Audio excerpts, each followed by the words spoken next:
Nancy made the gesture of sealing her lips and Megan nodded in approval. With renewed confidence, she climbed out of bed, showered and dressed for work. She was sure to bury the used diaper at the bottom of the garbage and spray the whole thing with an ample amount of Lysol. Having slept so well the night before, she didn't even need coffee.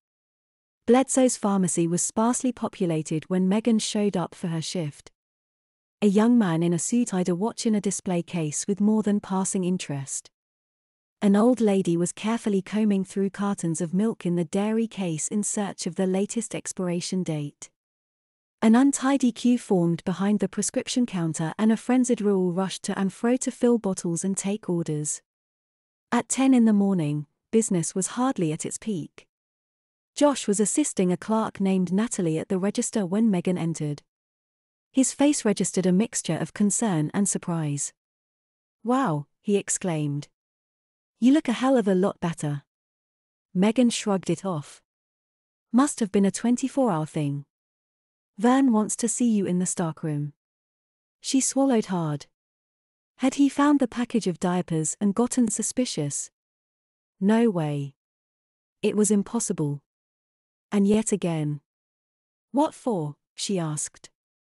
"Go see for yourself." The burly manager was standing over several large cardboard boxes with an inventory sheet in his hand. Megan breathed a sigh of relief. He hadn't found out after all. "These just came in today," he informed her. "Price 'em, count 'em, if there's any room, put them out. You know the drill." "Sure," she said. "No problem. You can take the register after lunch. If all this is finished. I sure as hell hope it's something we can sell, otherwise those bastards at corporate are getting an earful." Megan nodded. It was a familiar rant. "By the way," he said on his way out. "Don't think I forgot about yesterday. I'm better now." "Good." Megan opened, emptied, and sorted the contents of all the boxes. It wasn't the most exciting work in the world, but it kept her occupied. Occasionally, one of her coworkers would drop by the stockroom and they'd chat for a while. They asked her how she was doing, how she liked college, etc. They never asked about Ted, for which Megan was profoundly grateful.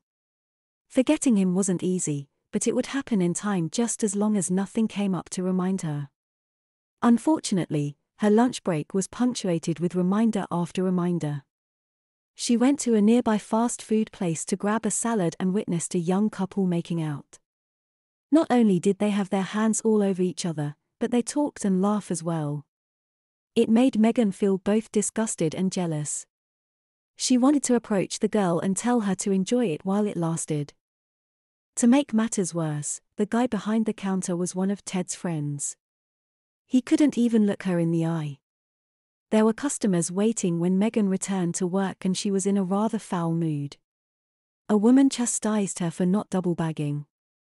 A man corrected her when she attempted to hand him the wrong brand of cigarettes.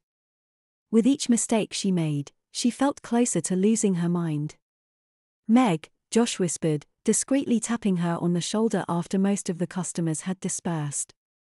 She knew she was about to be yelled at, possible even fired. Josh was patient and congenial, but the fact remained that she had been screwing up. "What?" she snapped. "Take it easy, okay," he suggested. "You need to slow down, keep your eyes on what you're doing." "Yeah. I know. Sorry. You have definitely been acting strange lately," he commented. She sucked in her breath.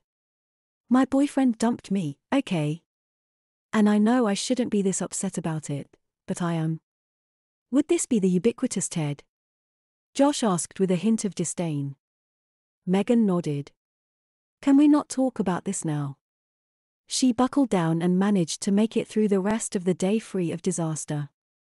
It was tough keeping her mind focused at all times, especially with Ted and her bedwetting looming like harbingers of a most unsavory future.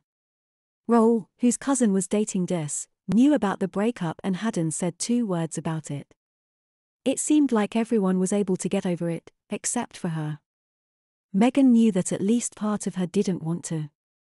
It was this latter intuition that led her to accept Josh's invitation to a cup of coffee after they got off work.